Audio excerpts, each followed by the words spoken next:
Okay, good morning everyone. Terry Krasko, Information Officer with Jim Thomas's Type 1 Incident Management Team.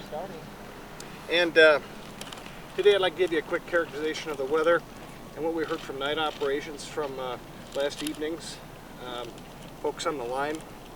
We're expecting 75-degree weather, which is very, very moderate.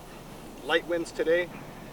From our operation folks, fire behavior folks, we're thinking this fire is not going to move. It's staying put. Most of our operations are focusing inside the perimeter. We still have fire inside the perimeter, but as I scan the infrared map from last night, there's a dramatic difference from 2 days ago until now. Things are looking a lot better. There is some light demobilization occurring on the fire. We still have 111 engines working on it, but a few of them are getting to go home to see their families. I have some good news about the subdivisions that are surrounding in the unburned areas where we have let folks back in. And I'll have to read from a list here, but power and telephone is coming back online, and I'd like to share that information from the night ops folks. In the Glendale area, the phones are on. In Arroyo Chico, the phones are on. Fourmile Road, power and phone is on. Gold Hill has phones. South of Sugarloaf, there's phones going on. And south to Old Towns Road and Kelly Road, phones are on. So Excel Electric Company and Quest have been very, very busy in these areas that have been unburned. My understanding is that as they start to turn the switches on, they will be coordinating with the crews that are inside the burned area itself, where they're still down lines before they flip switches to keep everyone safe. Do we have an estimated number of homes still? Is it still at 169 homes? It is. It is. Okay, and then the total, you guys were hoping to get it completely contained in the next couple days. Is that still?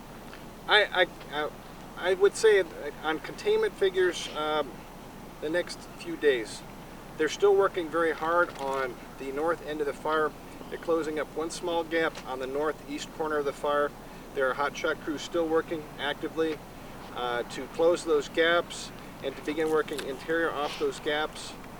The big focus that I have to say is that inside of the fire line is really where the big activity is occurring. They're still putting out fires in that perimeter. So the fire perimeter is not getting bigger, but they're working inside to make it safe for residents to come back. It's just not time yet. So the residents will not be going back into the burn area? The question is about residents coming back into the burn area. That's not going to be happening just yet. And that will be coordinated with the Sheriff's Department. But not today at all? Not today at all. And what about your air attack for today? Any idea? Okay, there's a question on air attack. We still have 4 heavy helitankers on standby at the Jeffco Airport. There are approximately 7 helicopters assigned to the incident.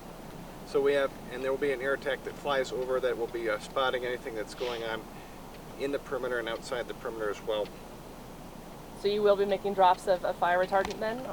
The question is about fire retardant. If it's needed, it will come, yes. Comment on the danger, because I know you've had residents trying to come up that shouldn't be going up there yet, and looks can be deceiving today because there's no smoke in the sky right now.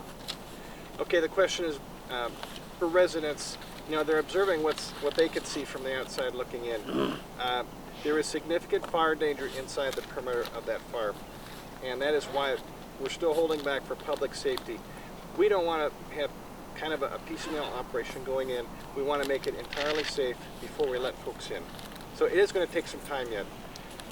I would characterize it that safety conditions are going to improve day by day by day, and as I was saying, looking at the infrared, there is just tremendous improvement. Residents going to the burn area, can you hazard a guess at all as to how many days perhaps they may be out on doing that? I'm not going to hazard a guess.